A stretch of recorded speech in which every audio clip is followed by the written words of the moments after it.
Welcome back, everybody, to the Leadership Ignition Team podcast, where family, faith, finance, and fitness come together to make us stronger every single day. I'm Shane Beckham.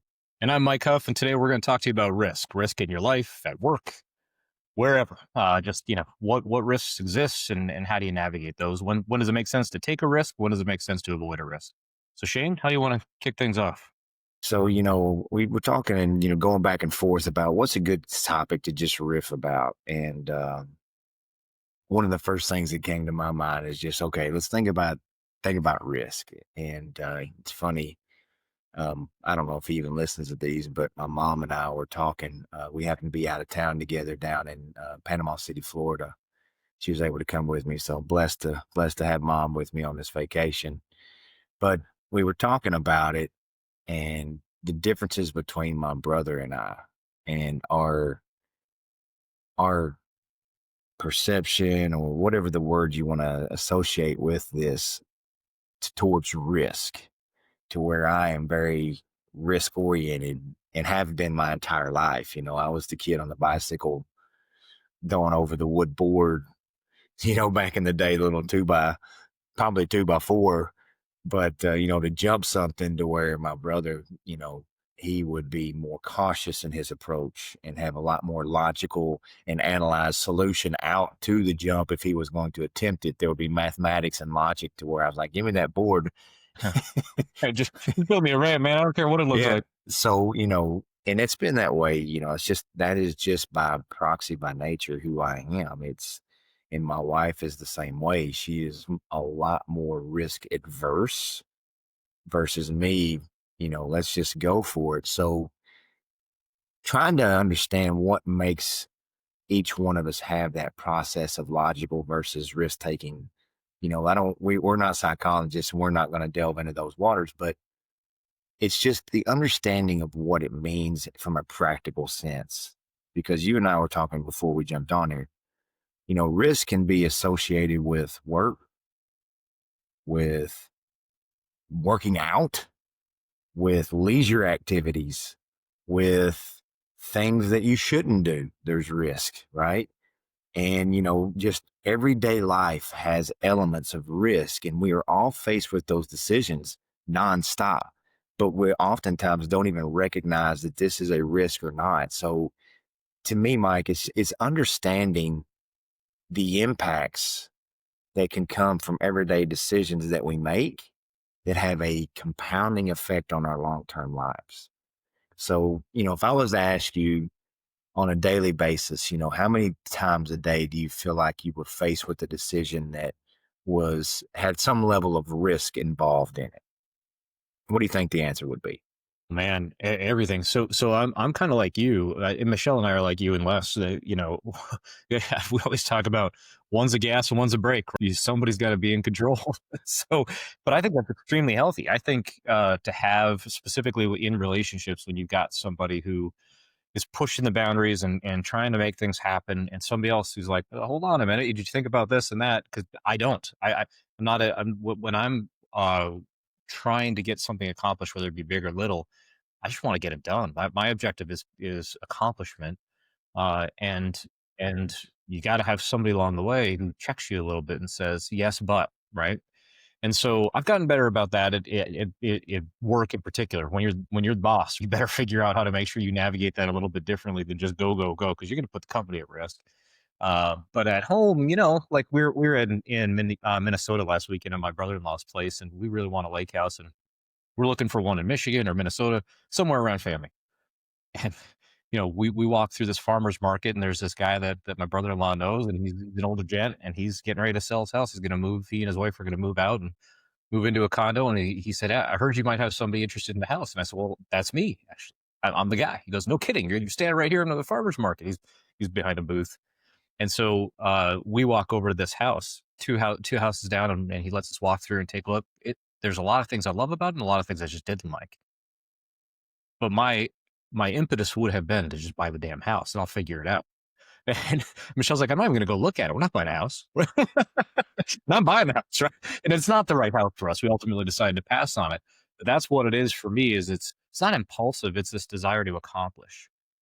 And I Well, that just was want my next question. Do you feel like that's impulse driven or is it something else for you? well, we strategically jointly decided that's what we want. We want a lake house. And so now my mission is get a lake house. And so it's, how do I get this done as quickly with the best outcome as I can? And sometimes I'm willing to trade best outcome for time. And that's not great. I mean, that's, you got to have somebody who checks you on that because, man, quality over quantity is always a good idea. Yeah, I've moved so many times in my life. Now, you need to come visit if I'm moving because there's a strong chance there's a lot of good stuff that's going in the dumpster because I'm not hauling it Yeah. with me. I learned that the hard way. And I only bring that up because you said, quality over time. Listen, if I've got something for sale, make me an offer Yeah. because I'm selling it. I don't Yeah. want to sit on this. I don't want to have to do the dance. This is the number. If you get close to this number, and then on the other side of the coin, Les is like, "What are you doing? We're not selling it for that." And I'm like, "I do not want to sit on this." We had a boat for sale a couple years ago, and risk. This whole process was a risk. It was during COVID, and I didn't miss a day's work during COVID. We went on as usual in the paving world, and she was out of work for a while, and she was bored to death, and had her heart set on a boat. Well, her and every other American. So During the COVID. prices of Sure. boats were through Yeah. the roof. They were very hard to get. So what did I do in all my infinite wisdom? I drove to East Tennessee without her even looking at anything. And guess what I did? I solved the problem. Yeah, I that's bought a right. boat. Yeah. Sight unseen. She never even got to pick what kind of boat, what boat it looked like. I just said, I came home and said, guess what? I bought a boat thinking that I was going to be husband of the year. How you think that went over? Yeah. Not so You great, know, sir. not so great. So we had this boat that neither of us actually ended up liking at the end of the day. And it just cost us a fortune. We didn't use it. So long story short was one, I made a risky maneuver getting the boat. And then coming time to sell, it was fall. It was in the fall. And I said, we've got to move whatever we get because if we have to eat it, my process is here's where my logic comes in, Mike, with the risk versus the reward. I'm thinking the slip is $600 a month, Mm. whatever it was, times that by this many months. Mhm. That's the number I'm willing to come off the price because Yep. that's what I'm going to Makes have sense. to, Yeah. and Gonna be a the loss. Yeah. boat Yeah. payment, like, Yeah, yeah, yeah. that's tangible data that I can associate with this. And sometimes I'm a world's worst communicator and it's like, no, we can get more out of this boat. I'm like, maybe we can, but the risk of this, of not selling it is going to cost us this. Well, that's where risk adverse and risk people, it's hard to come sometimes to that middle ground because we do not look through the same lens at the same problem. Yep. And And that's well, one of the that's reasons I for wanted to sure. have this episode is just because you can be risk adverse or be a risk taker, you have to find a way to find the middle ground. And I think that's a lot more difficult than what we realize because I'm the same as you. I would have probably bought the house and be like, guess what, honey? I just bought this house for us, which problem solved. What house? It's right down here. You want to go see it? You ass. I don't. What are you doing? Yeah, buying lake. You crazy? So So yeah. finding that middle ground, Mike, is what I wanted to bring up. It's a lot harder because, like Ed Milet said in one of his podcasts, and I'll never forget it. He said he picked up his camera one day or phone, whatever, and he was going to take a picture of himself doing something. And he said, but the camera was the lens for some reason it was flipped or what? I don't remember the exact story, but it was pointing at his mom or his family, and he was looking at them, look back at him, and he realized the lens of other people are always different than our own. And we take for granted that everybody sees it the way we see it. That can be in business, that can be in life, that can be in anything. When it comes to risk, you're the CEO of the company. The way you see maneuvering a deal, you may have 9 board members that say, "What? I don't see it that way." Mhm. So, tying that back together with this episode is where I practically was trying to get us to. So thoughts on that? Yeah, yeah, I was thinking about as you're talking, this guy on my team who is the eternal optimist. Everything's great. everything's fine. It's all going to work out. Right. It's like, dude, you run a major operation. You cannot live with your head in the clouds saying everything's great, because the truth is it isn't.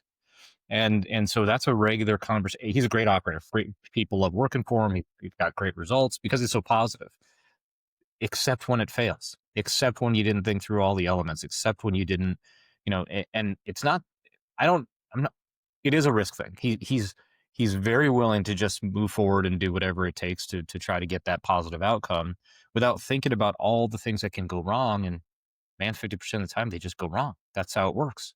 And so we as an organization are working on, you have to understand all the potential pitfalls of every major decision, not everything that we do, but a great example is we're in a very safety conscious environment. I know you were in the paving business too. You got to be aware of what's going on all the time. And so in airports, an airline might move from one gate to another as their primary gate.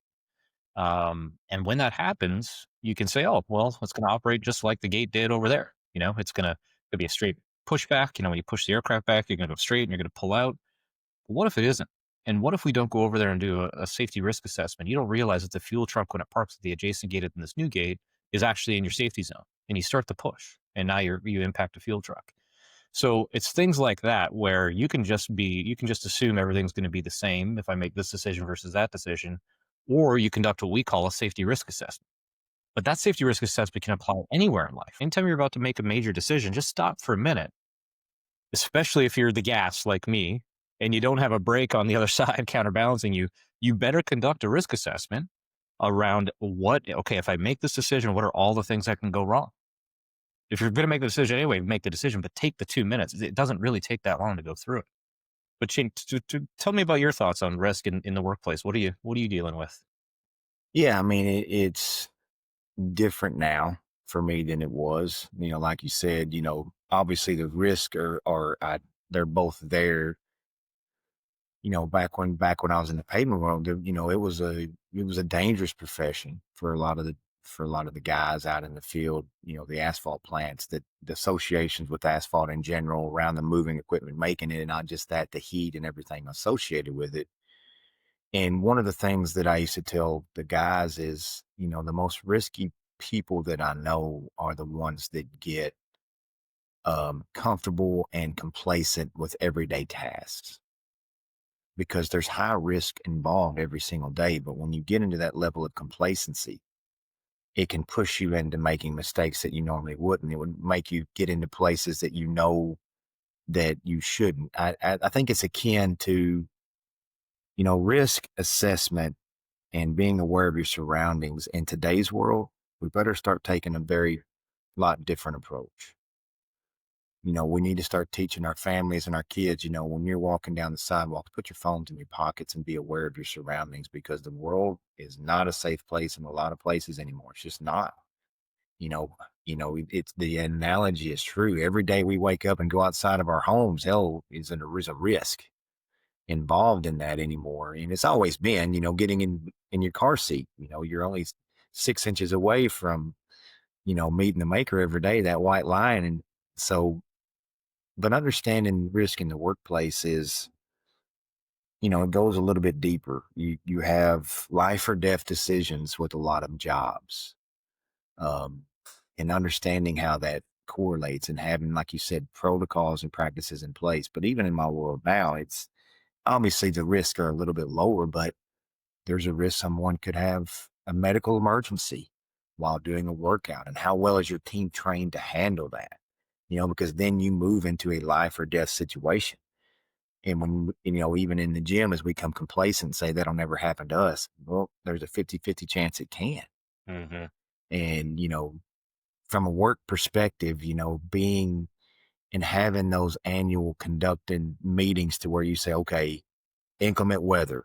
And, a lot of the risk will associate back to safety when it comes to work, but there is a lot of risk that you need to make sure that you and your teammates are understanding and not complacent in, and being able to react in a way that, if you're not there, that they're moving in a way that you've been trained to do. So clearly I agree with you on that. It reminded me of something that happened this weekend. we decided on Friday night to have a fire. Finally, the temperatures have dropped a little bit. It was still in the 70s, but we're anxious for fall. So we went out back to put a fire in the outdoor fireplace. It was dark already when I got home because I went hunting that night, and so I needed a flashlight. I knew where the flashlight was. It was under the sink. So I go to the sink and I grab the flashlight and I start the fire, and that all went well. The next morning, I'm putting the flashlight away, and I'm thinking to myself, does anyone else but me know this flashlight's here? So the other thing that we do when we try to mitigate risk is we set up plans. We set up plans for disaster or power loss or whatever. Then I was in the basement yesterday in the gym working out, and when I was supposed to be on a podcast with you, and I go and I look over at my stuff, and the behind my bag of stuff, because I was thinking about this flashlight thing as I'm working out. I see like we've got 6 bottles of water, 6 gallon jugs of water, and I'm thinking, one, does anyone know that's here? And two, what is that going to do? It's going to get you through an afternoon. So what are we doing? So as you think about, mitigating risks, don't half-ass it either. If you're going to build a plan and communicate the heck out of that plan. I was thinking about that as you're talking about what you're doing in the gym. You got to run practice scenarios. And as I'm looking at these two objects, I'm thinking, man, as a family, we need to run some drills. If we're serious about this, why even have this stuff if you don't know it's there and you're not running drills?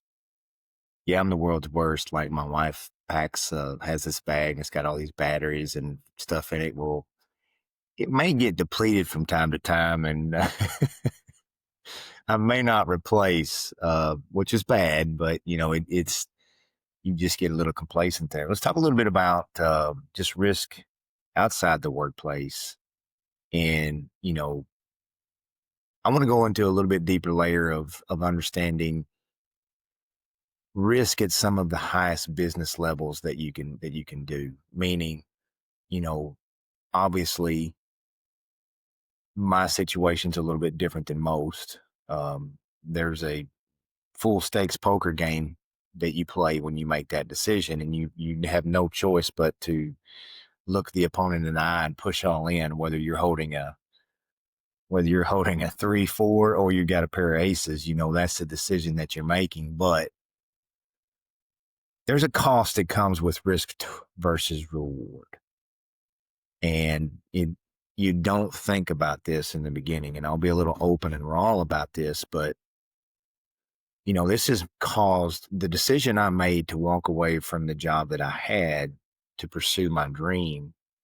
Two things. One, I didn't necessarily have the full buy-in of my partner, the gas and the brake. And, that's dangerous. That is That's dangerous. risky, because then you're still going to have to make the decision. Am I going for this or am I not?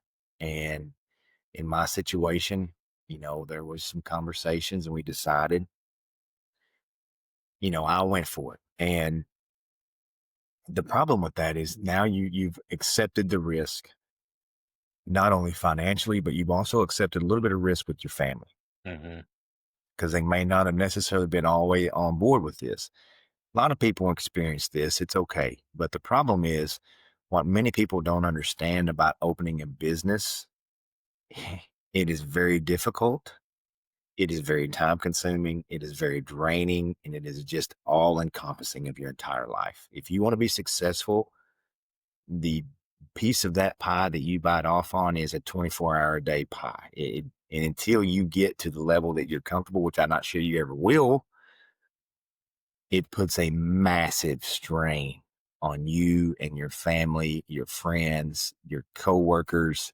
It is a constant vortex of stress that you have to learn how to manage through the risk. And then once you're inside that bubble, the decision's already been made. There's no turning back. Now, every day you're faced with decisions that can put your company at risk.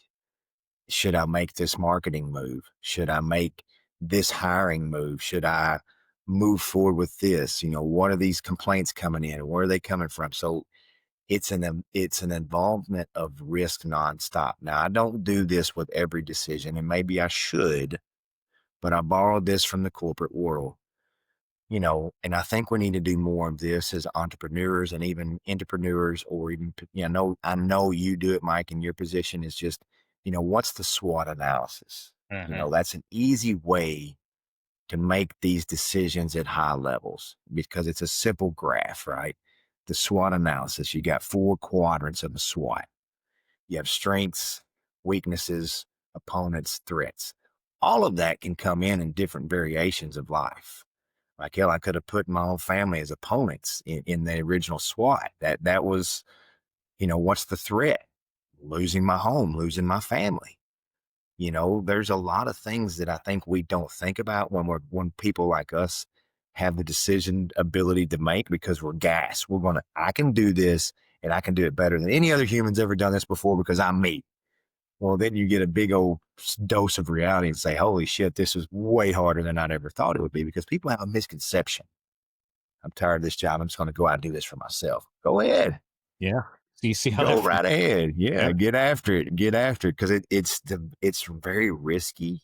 And if you don't have all your pieces in place, or you think you do and you don't, the path can be much harder. So my advice to anyone that's out there thinking about making those types of moves, you need to make sure you identify your risk at a lot higher level than what I did.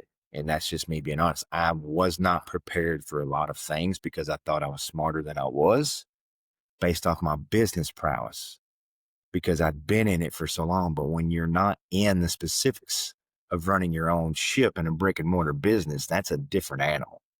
So the risk assessment, Mike, to every level, including outside of normal parameters, is you have to have an ability to recognize the strengths, weaknesses, opportunities, opponents. Well, I said opponents, opportunities and threats. Sorry, I said that wrong. It is opportunities, but it's a big correlation of understanding the total picture. What Yeah. happens? What happens if X, Y, and Z happens? Yeah. Well, that's what I was going to ask you next is do you expand on that a little bit? So the opportunity was, hell, I could build a franchise here. I could end up with 5 of these. I could be living on the beach while everybody else is running my gym. The threat that I don't know if he ever asked was, well, what happens if I only have 5 people when I open my doors on day one? Because you didn't think that was possible. You assumed you're going to have 100 people in the front door because one, that's what the business told you you're going to have. But two, that's just what you thought. You thought, look, I'm Shane. People like me. I'm going to get these folks excited. They're going to be energized. They're going to be there.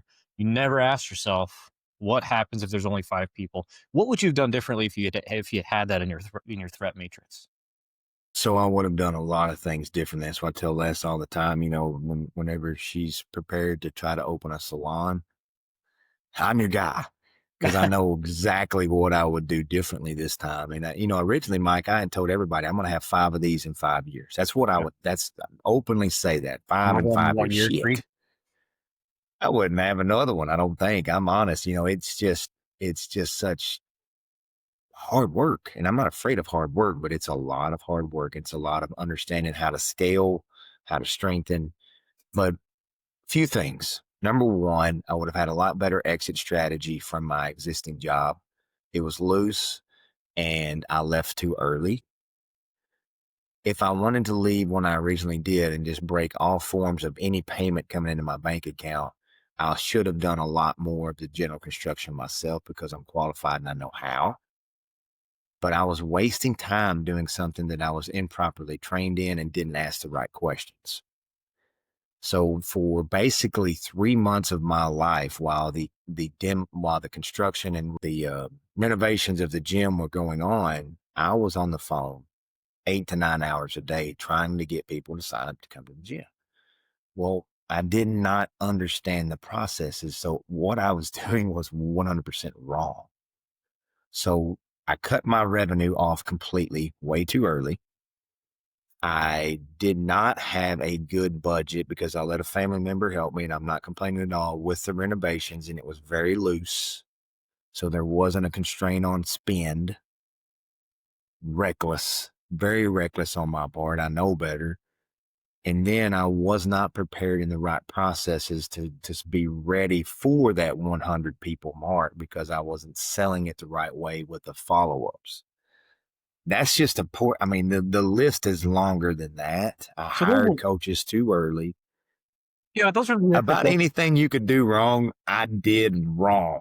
Okay, which I appreciate because look, well, let me back up a second. One of the things I think about when you tell this story is nothing great ever came from somebody who didn't take a risk. You got everything that's ever been invented, everything that's ever been built, everything that's it's because somebody looked at it and said, I can accomplish that. I'm going to go do it. And you got the only way to progress in life, whether that's take a new job, whether that's ask that girl to marry you, all that stuff is massive risk. And if you don't take a risk, you're going to end up, living in a box alone. So, Yeah, so that's, risk I think is good. I don't want it to sound like we think that risk is bad. We do not. But I would ask you, Shane, all that stuff that you just talked about, all those things that you now know, what percent of those things do you think you would have thought through if you asked yourself the question, what if I only have 5 people on day one? What if I had only have 40 people on day 180? How much of that would you have mitigated on the front end, do you think? a lot. There's been significant changes in FitBody's launch program since me. I'm not saying I was the root cause, but I've been an advocate for a lot of new owners and how the process was busted and flawed. And they had some transition happen right when I was coming on board. I didn't know the person that was launching me was out the door, had one foot out the door. I'm not blaming. I don't blame. I didn't ask the right questions, but to the right people. But all of the recklessness added up, Mike, to where I was completely broke when I opened the door, Hmm. and broke. Like I didn't have any money to even run the business. Like it's I had to beg, bleed, steal, and borrow to survive those first few months. And looking back now, the mitigation would have been a risk assessment and say, okay, what's the target? I know they say 100. What's my target, and how can I proactively make sure this is secured? And what I was doing, I thought I had 63 people that said yes through those 3 months of phone calls. Oh, here's how stupid I was. I just assumed when they paid their $35, and the $35 was that's what they did to secure their spot. Grand opening special. They got a special rate for life. I assumed when they did that, locked in, I'll see you when I open. Little did I know that I was supposed to be sending them follow ups all the time, along with an actual membership document. I didn't realize this. We opened on January 28th until January 27th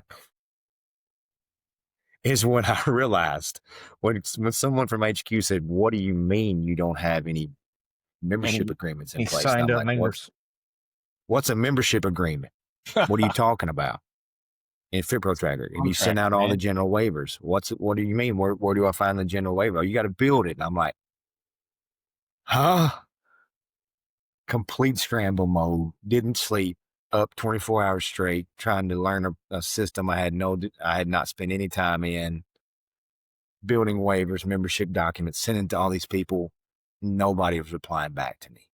And the ones that did said they wanted a refund for their damn $35. And I'm like, oh no, oh no, no, not good. So I fumbled the football, man. It's like I said, had I really, the problem, Mike, is with the risk is me personally, I thought I was smarter than everybody else and didn't need additional help.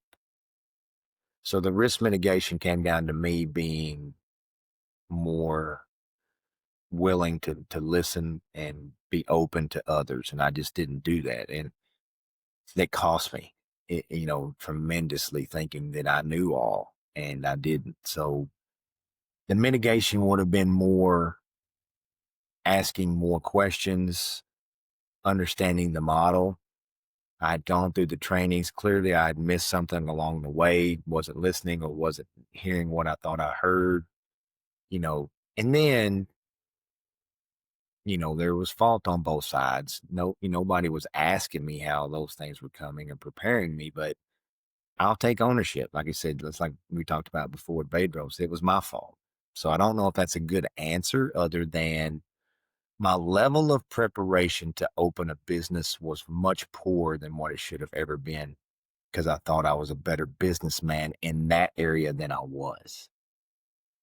No, it makes perfect sense, and I think that that is true. I think, and that was a reason for me probing on that a little bit. Is if you're going to make a major decision, whatever it is, like I said before, a marriage proposal, opening a business, buying a lake house, you gotta ask questions, man. That's not something you can rush. That, not to say you won't do it in the same amount of time, but just make sure you're prepared for all the front end elements because I think you would have had a completely different outcome had you spent a little more time on that front end. And look, if you're going to go into a franchise, hey, franchisors, spend some time building out a way to get your franchisees in properly. It's not about fit body. This is all franchisors. Some do this really well and prep their new franchisees for proper outcomes. Some do an okay job, and that's probably where Fit Body was. And maybe they're doing it much better now as a result of the They learning. are. I'm very envious of the new You processes. wish you would have. Well, but again, great things don't happen without a risk. The risk you took is helping a lot of other people now. That's Yeah, one way to be. they know where I stand. I'm very vocal about my launch. Well, I don't They mean to hear about disparage it a them. I lot. don't have any relationship with them, so that's not my intent. It's my intent is to help other people think about how to think about. The other thing I was going to tell you is last week solo, not nearly as fun as doing this with you. So so thanks for coming back this week. But I did say something last week that I think is risk appropriate, which is we're walking around all these bears all over the place. Any other world you walk into and you see a gigantic grizzly bear, you'd be scared shitless. You would do everything you can to not be anywhere near that thing. Not in this environment. I'm walking around fly fishing with them for Pete's sake in the same river. So risk is also a condition of environment. What is going on in that environment at that time? It's like, when you're in the middle of COVID and you're trying to run an airline ground handling company, the risks of making a decision to start a contract or not is 80 times more difficult, more important than it is when you're in a normal operating environment. So that's the other thing about risk is it's different in every environment. So that's why you can't assume what I did here is going to work there. You can't do that. Every time you're making a new major decision, you better assess the risk. What are your thoughts on that? No, I think that is a fantastic way to put it because, you know, you talk about all the analogies and things, when you're in the fire, I can't think of the quote. It's a man, there's an admiral that said this, a man will prove his worth when he's in his darkest hours. And I do believe that is true because risk can put you into some of those scenarios, but you're going to behave differently. Like if your company in your business is flourishing, you're probably going to be more risk adverse, or you could have the exact opposite mentality and say, hey, we are making a lot of money. Let's be a little more risky. It just depends on the personality of the team and the leader. But to your point, you should have a good semblance of idea of how you want to react in both arenas. What are we going to do when things are not going our way? Are we going to be loose and reckless with our decisions because we're just chasing to try to get out of this hole, or we're going to make solid methodical moves and keep the risk mitigation down? But if we see an opportunity, not be afraid to take it, even though it may take us out, because I've been faced with those decisions, and it's changed me as a human being. My mom is a worrywart by nature. She can't help it. I am now, dude, you got to really put me in a position of probably grave danger for me to get worried because of the situations in my lifetime that I've been in. So to your point, Mike, it's recognizing and understanding the pulse of this game that we call life with risk, and understanding that whether it's good times, bad times, and different times, recognizing our environments and how we move through that with risk is critical. That's a greater way to put it, though. You knew damn good and well you were 1,000% safe in those with those bears. Those bears weren't chasing humans; they were ready to get fish, and that's all they had their mind on. Then you took advantage of that opportunity without putting yourself at high risk. Was it still risky? Sure, still bears. They're Right. unpredictable, man. You never know. You can never say never, but you mitigated the risk the best you could with the timing of the maneuver. How often do people like you and I, with the gas pedal pushed, do we recognize and say, this isn't the right time for me to do this, but I have my eyes open for that pocket? And where is that pocket? And then once you get good enough at doing that, then you can start seeing those pockets. And to me, that's what makes people different that are not afraid to take a risk. They've recognized the ebbs and flows of the business structures and the systems. They say, okay, there's a trend coming. I can see it because it's predictable. The data's telling me, and my gut instinct says this is the time to buy that company. This is the time to sell. This is the time to acquire this because I've seen this before and I didn't overreact last time. I didn't make the wrong decision last time. And it has set me up perfectly to do it now and with precision because I am prepared to make that decision. And that's why I tell everybody, if I ever open up another one of these, knock on wood, I would be light years ahead in year one versus where I am now because I know how to do it better. But Mike, to your point, you sometimes have to take the risk to learn, and hopefully it didn't put you on your knees or out of business if you messed up. I think that's right. I was, we were texting back and forth yesterday, and I didn't tell you this, which is, for those of you that aren't watching live, that's a couple of band-aids across my wrist. Looks like I've been out self-harming. It's not what happened. When I was in the gym yesterday, I was doing some nerd out workout dialogue for a minute. I was doing some basic squats. I had on really lightweight. It was like 275 on squats, and I guess it's not really lightweight, but lightweight versus what I'm doing. That's not lightweight, dude. But I was doing sets of 15. I was trying to do 3 sets of 15. Just thought I'd do some high rep stuff for the day.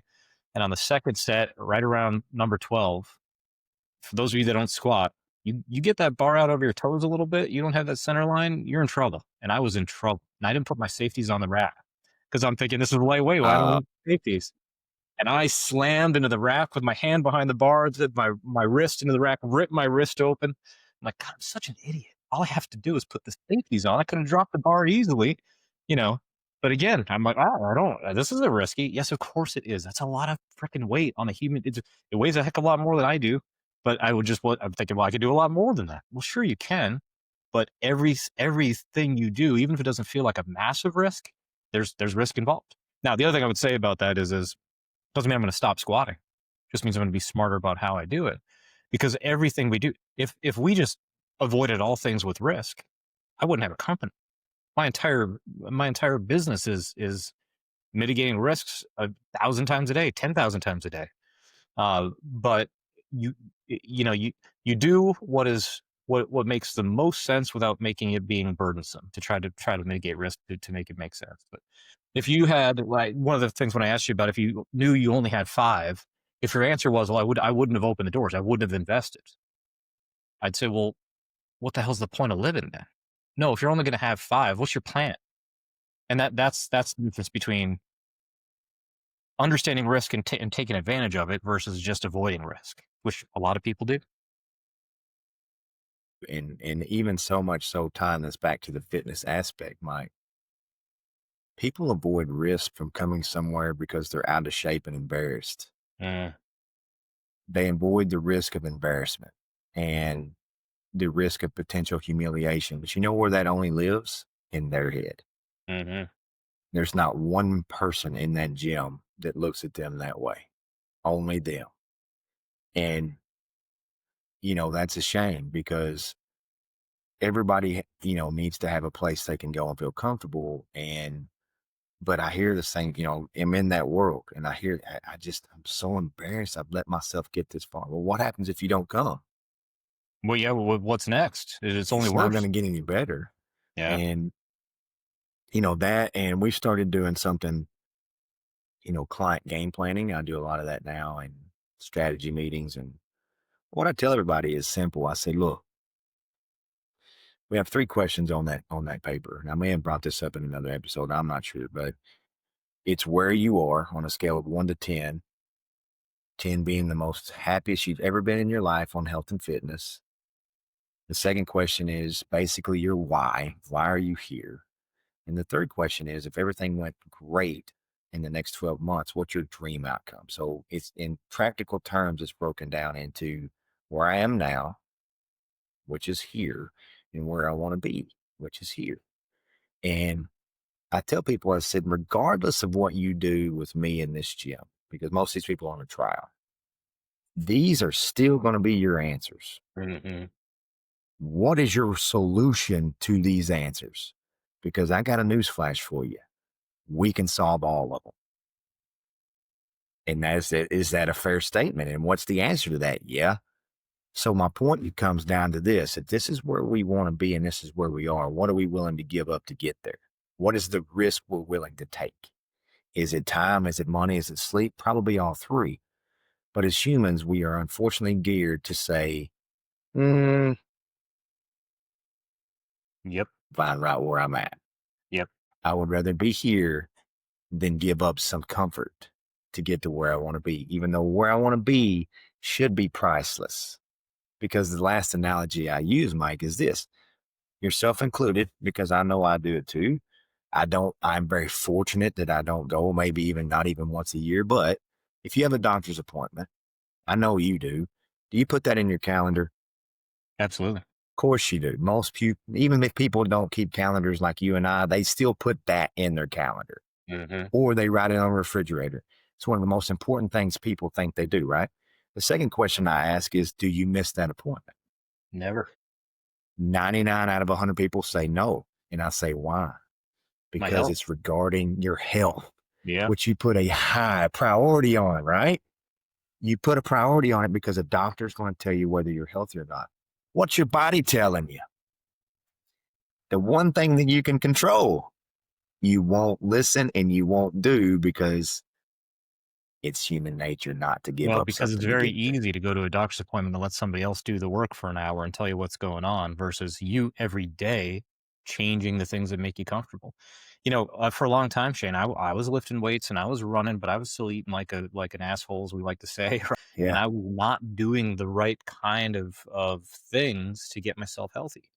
For a long time, we told our stories before about how we got from where we are to where we are from a fitness perspective, where we were to where we are, and you know, it wasn't until I I forced myself to say, "This isn't I'm getting too old. I cannot be like this when I'm 70. I won't make it to 70. I gotta get this stuff together." And I still remember walking that gym that first time and, with a different mindset, going, "I'm gonna go over to the free weight area. I'm not gonna lay around in some machines and go upstairs to the treadmill. There's some big dudes over there, and they've been here a long time, and they've seen me over here for the last 2 years doing this other stuff. Now I'm wandering into their territory. They're gonna judge me. I'm not gonna be part of the clique. I'm not gonna be." And I mean, one guy's a professional bodybuilder, not professional. I think he's doesn't have a pro card, but he's pretty well up there. Two other dudes are really strong. I mean, I'm talking 700, 800 pound squats and deadlifts. These are big dudes. And I was so afraid because every time I'd go there they'd be, and I know they're judging me and they're thinking about fat guy over here trying to get a workout in. And 3 years later, after I get my act together, we're talking all the time, and I know for a fact they weren't. In fact, there been a couple of times they came over and gave me some advice on form or whatever. But that's what's in your mind is it's a risk to go do that because it's scary and people are gonna judge it and you might fail and whatever. You might drop the bar, you might do something stupid. Do it anyway because it's you're trying to achieve what you said. You're trying to achieve this. And if you don't, not only are you gonna stay here, you're going You're here. going to go below, you're going to fall. And that's true with everything we're talking about in work, personally, with your health. It's true in all those areas. One thing I'll say too, Mike, is sometimes when you make a ill judgment risk move, and it could be anything, like it can be something that you know you shouldn't be doing, and you do it anyway. It's risky. We all know those loopholes and things that we can get wrapped into. The world we live in, it's very easily to take risky moves as a husband, as a wife, as a boss.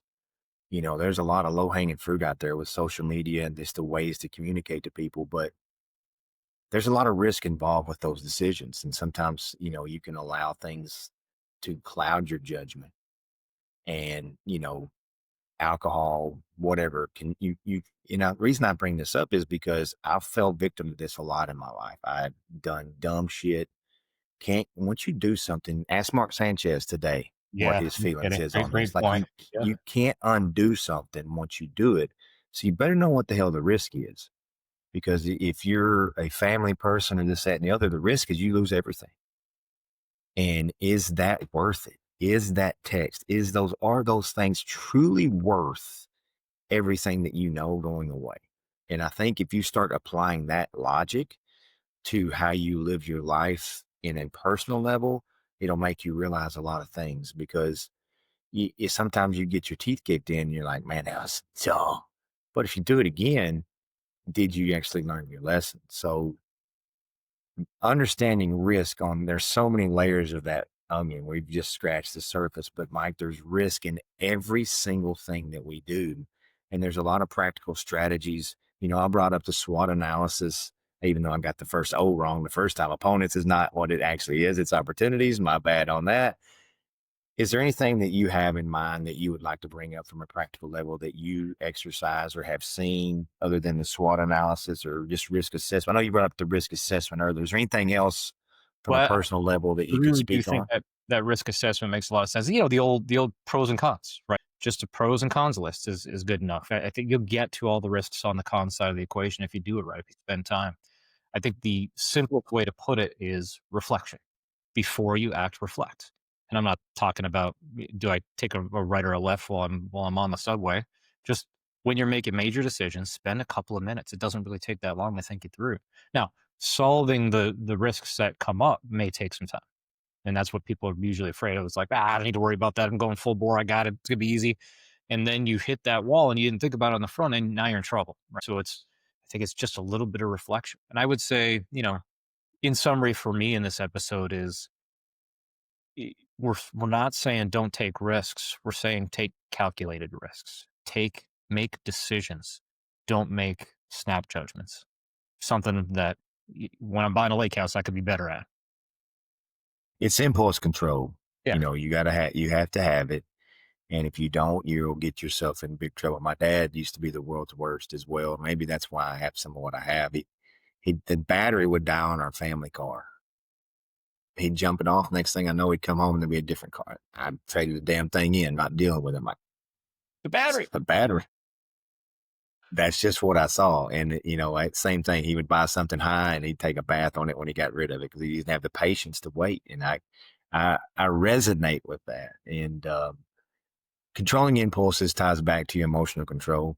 Mm. And, Mike, I tell you, every week we talk, that is the weakest link of my armor is the emotional control and staying out of that red and risk assessment and risk evaluation. If you're operating in a state of red when you're in a risky situation, watch out because you are not prepared to make those decisions. You're not. You better find a way to deflect, diffuse, find a way to get out of that decision at that moment and reflect and do the risk assessment. If not, you're going to look back and say, man, that was a bad idea.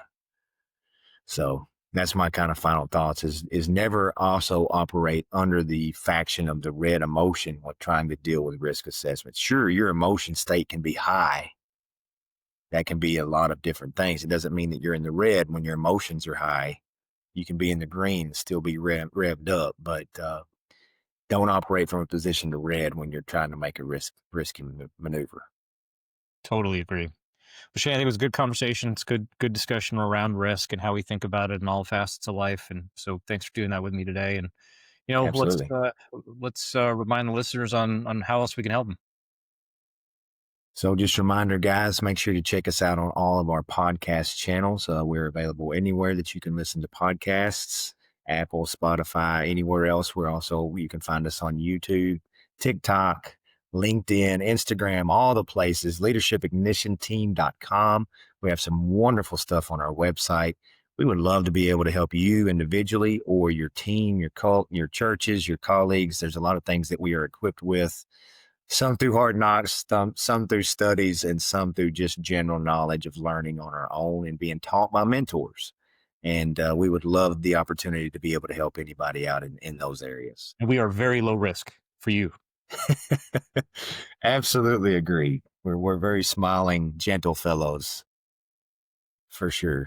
Well, let's wrap it up, Shane. You know how we got to close this out. Yes, sir. Well, thank you again for joining us for another fantastic podcast, allowing Mike and I just to kind of riff a little bit in this episode on risk. And maybe we were able to drop some things that you can appreciate and apply to your life. But for now, my friend, let's give a big old sign off. And as always, Let's get lit. let's get lit. Bye, everybody. See ya. Thank you for listening to the Leadership Ignition Team podcast. Go to our website at www.leadershipignitionteam.com to subscribe to our weekly newsletter, engage with us, and find again favorite podcast networks, Spotify, Apple Podcasts, and YouTube.